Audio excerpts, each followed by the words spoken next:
Chapter 23. Parliament Square, Monday the 4th of June, 2463. 7 blunders of the world that lead to violence. Wealth without work, pleasure without conscience, knowledge without character, commerce without morality, science without humanity, worship without sacrifice, politics without principle. Mahatma Gandhi. B was fretting at the St. Stephen's entrance. News of a firefight involving the doctor and raiders had come over the radio, and the palace was abuzz with it. All she knew was that they'd had a narrow escape, and there were as many as 3 dead. Half-forgotten memories came flooding back to her of when she had first heard the news about her fiancé, Douglas. Initially, she had been told that he had been in a shootout and that he and all his troopers were fine, apart from superficial wounds. How different and how devastating the truth turned out to be.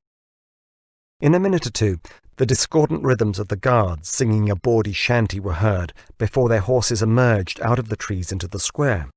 First Andy and Bill appeared, then Lal and James. "Lal," she cried out as she ran across the square towards him.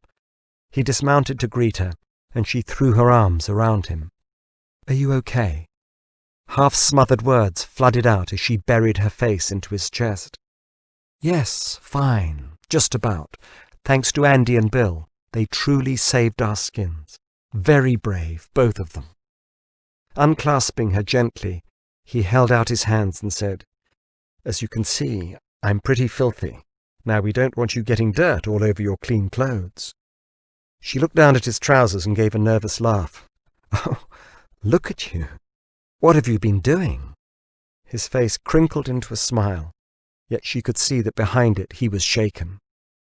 He explained as best he could, his voice at times quivering with emotion. "We could all be very dead right now. James has hardly said a word since." She squeezed his hand.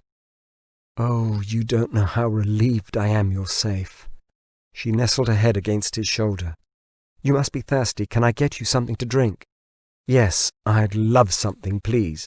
But first, can you get cook to rustle up some sandwiches and beer for these men?" "Of course."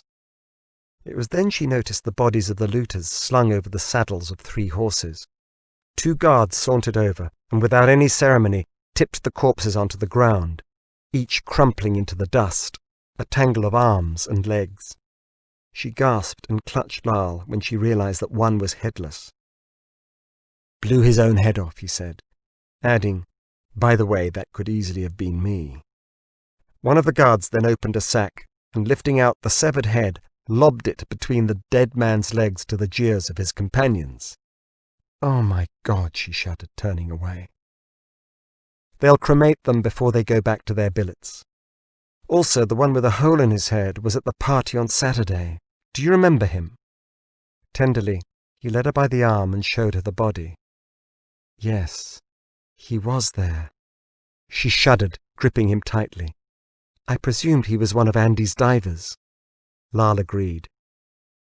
"And any news of Fayum yet?" "No," she replied. "Which reminds me," said B, "your reporter has arrived."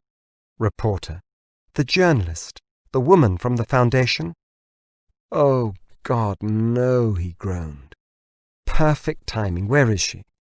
"I left her on the terrace." "Good. The last thing we need is a damn reporter nosing around here right now. Does she know anything about all this?" "No, not yet. But if she's any kind of journalist, she's certain to find out." "Maybe. Show her my collections, whatever. Just keep her out of the way for the next couple of hours."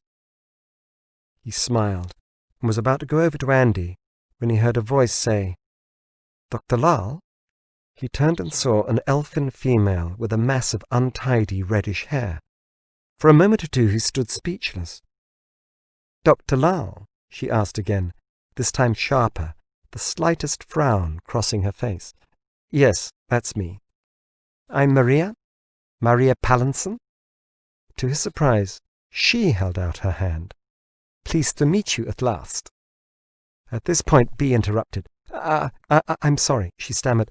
"Dr. Lal, I'd like to introduce you to Maria Pallinson." "Pallinson," she corrected. "Sorry, Pallinson." The journalist we've been expecting from the Foundation?" "Oh, do excuse me," apologized Lal. "Pleased to meet you too." "I thought you would still be on the terrace," said Bee. "Well, I was waiting for the drink you promised me," she answered curtly, barely giving her a glance. "But I heard a commotion out here and wanted to see what it was all about." "Of course," said Lal. "I'm afraid it's just been one of those mornings." He gestured at the bodies. She had not noticed them and paled, shrinking back, clearly unnerved.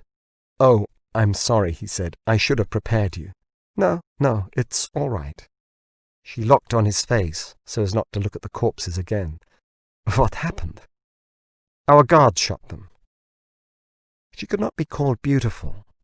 Her mouth was wide, and she had black, strangely penetrating eyes, which seemed at odds with her pale, freckled complexion. He also observed that despite the pleasantries, she had not returned a smile. Who were they? Bandits? Well, we call them looters, but it's all much the same." "How many?" Somewhat taken aback, he replied, "We killed 3, and a further 3 got away." "And you were involved?" "Afraid so. We might have been killed but for the prompt action of these men. London guards. Deadly. When I was given this assignment, I didn't expect London would be so wild, so dangerous. Bandits, looters, is this usual?" "No, very unusual, thankfully." "That's reassuring," she said, in a tone so flat that it might sound sarcastic. Bee glared on. How long is this woman going to carry on shaking his hand? Her arrogance was breathtaking. When she had arrived, unannounced, an hour ago, Bee had taken her to the terrace. The doctor, she told her, was out dealing with another matter and would need some time to refresh himself when he returned. She had demanded a drink and agreed to sit on the terrace until he got back. When Bee had returned, drink in hand, the woman was gone.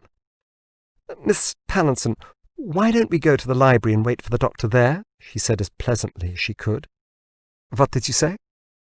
"Shall we go to the doctor's library and wait for him there while he tidies up?" she repeated. "Why not?" She pumped his hand a last time and, turning, said, "We'll talk later." Bee glowered and hoped that no one, particularly the doctor, had noticed her cheeks flush. As they walked back to the palace, she glanced over her shoulder to see that Lal was staring after them.